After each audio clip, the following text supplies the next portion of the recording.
लोगों की कैपेसिटी वाले ब्रिज पर क्यों थे 400 से ज्यादा लोग? क्या फिटनेस सर्टिफिकेट के बिना ही खोल दिया गया था मोरबी ब्रिज? और अगर ऐसा हुआ था तो इस पर क्यों नहीं कोई कार्रवाई हुई?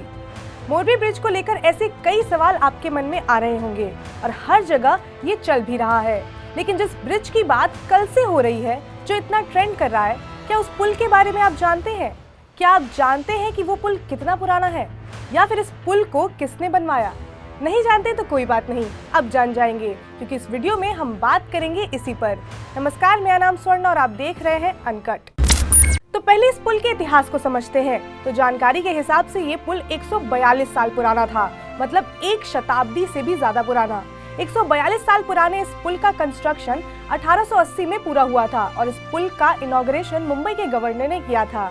ये जानकर आपको हैरानी होगी कि उस टाइम में इसे बनाने में 3.5 लाख रुपए खर्च हुए थे। सोचिए, एक शताब्दी पहले 3.5 लाख रुपए की क्या कीमत रही होगी।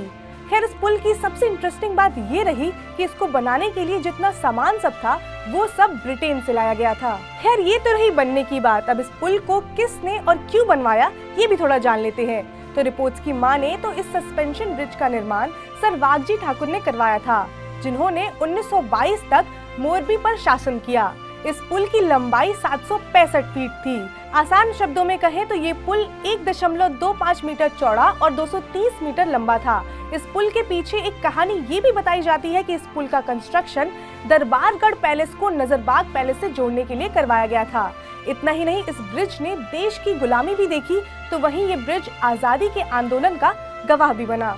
इस पुल की कई खासियत थी, जिस वजह से बीतते वक्त के साथ ये एक मशहूर टूरिस्ट प्लेस भी बन गया। लेकिन बीते कुछ सालों में इस पुल को कई बार मरम्मत की जरूरत पड़ी।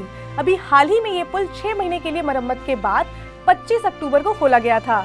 खैर, इसे वापस खोलने को लेकर अब कई सवाल उठ रहे हैं। जो पुल 3.5 लाख में बना, उसके मरम्मत में लगभग 2 करोड़ रुपए लगे थे और जिस कंपनी को ये काम सौंपा गया था वो थी ओरेवा ग्रुप।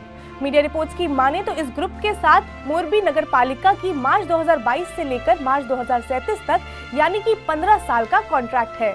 रिपोर्ट्स की माने तो मेंटेनेंस के बाद इस पुल को वापस खोलने में थोड़ी हड़बड़ी की गई। ऐसा बताया जा रहा है कि बिना फिटनेस सर्टिफिकेट के ही इसे आम जनता के लिए खोल दिया गया। इस ब्रिज पर एक साथ 100 लोगों के चढ़ने की परमिशन दी गई थी।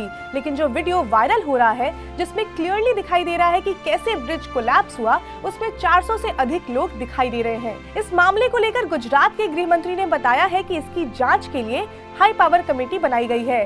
इसके साथ ही पुल के रखरखाव और प्रबंधन एजेंसियों के खिलाफ आईपीसी की धारा 304 गैर इरादतन हत्या, 308 गैर इरादतन हत्या का प्रयास और धारा 114 के तहत एफआईआर दर्ज की गई है। इस ब्रिज से कई इतिहास जुड़ा हुआ था, लेकिन अब ये पुल कई लोगों के लिए एक बुरा इतिहास बनकर रह गया। तो फिलहाल के लिए इतना ही। अगर आपको ये वीडियो पसंद आई हो तो लाइक करें, शेयर करें और सब्सक्राइब करें अनकट को।